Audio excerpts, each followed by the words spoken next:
हिंदू देवी देवताओं और हिंदुओं के पवित्र धर्म ग्रंथों का अपमान करना समाज में समरसता लाने का माध्यम सा बन चुका है। जो हिंदू धर्म का जितना अपमान करेगा वो उतना बड़ा सेकुलर नेता माना जाता है। इससे तथाकथित नेताओं और पार्टियों का वोट बैंक बढ़ता है, लेकिन उनको ये समझ नहीं आता है कि धर्म वोट बैंक की राजनीति का माध्यम नहीं, बल्कि ये तो आस्था का विषय है। हाल फिलहाल के दिनों में हिंदू धर्म और पवित्र धर्म ग्रंथों के लिए अपमानजनक टिप्पणी करना एक फैशन सा बन गया है।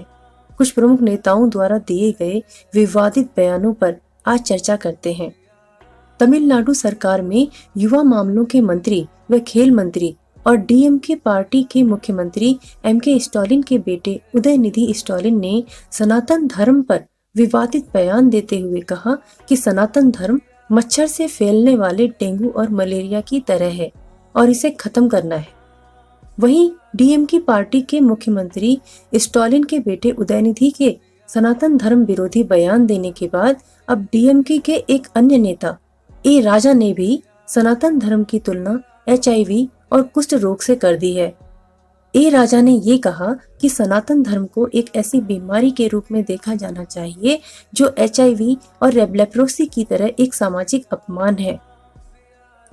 इसी तरह साउथ और हिंदी फिल्मों के एक्टर प्रकाश राज, जिन्होंने सिंघम में विलेन का रोल किया था, ने कहा कि सनातन डेंगू की तरह है और इसका खात्मा होना जरूरी है। इसी प्रकार नॉर्थ में भी बिहार के शिक्षा मंत्री जैसे पद पर विराजमान व्यक्ति चंद्रशेखर यादव ने भी हिंदू धर्म की पवित्र पुस्तकों को लेकर विवादित बयान दिया। उन्होंने कहा कि मनुस्मृति, रामचरितमानस और बंच ऑफ थॉट्स जैसी किताबों को जला देना चाहिए, क्योंकि इन पुस्तकों से नफरत फैलती है। लोगों को सदियों पीछे धकेलने का काम किया है इन पुस्तकों ने। इतना ही नहीं, शिक्षा मंत्री यहाँ पर भी नहीं रुके।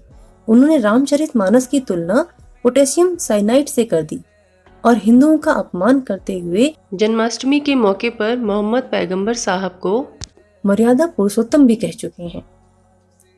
इसी प्रकार यूपी के समाजवादी पार्टी के नेता स्वामी प्रसाद मौर्य ने ये कहा कि हिंदू फारसी शब्द है और फारसी में इसका मतलब चोर, नीच, अधम है, तो इसे धर्म कैसे मान सकते हैं, ऐसा उनने विवादित बयानों में अपने कहा।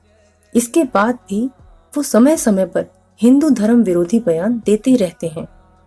मैं बीजेपी या किसी भी पार्टी की समर्थक नहीं हूँ, लेकिन जिस तरीके से ये सभी पार्टियां हिंदू और हिंदू धर्म ग्रंथों का अपमान करती हैं, इससे मेरा हृदय बहुत आहत होता है।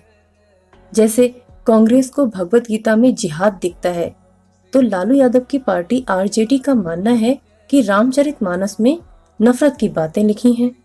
मुस्लिम तुष्टीकरण के लिए बीजेपी विरोधी पार्टियां हिंदू के बाद हिंदू धर्म ग्रंथों पर हमला कर रही हैं।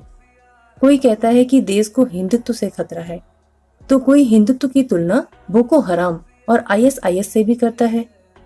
शिवलिंग को लेकर भी कई आपत्तिजनक बयान किए जा चुके हैं। सवाल यह उठता है कि आखिर मुसलमानों को खुश करने के लिए राजनीतिक दल कब तक हिंदुओं के साथ साथ उनके भगवान और धर्म ग्रंथों का अपमान करते रहेंगे। आप अपने विचार कमेंट के माध्यम से जरूर लिखें। तब तक के लिए जय श्री राम।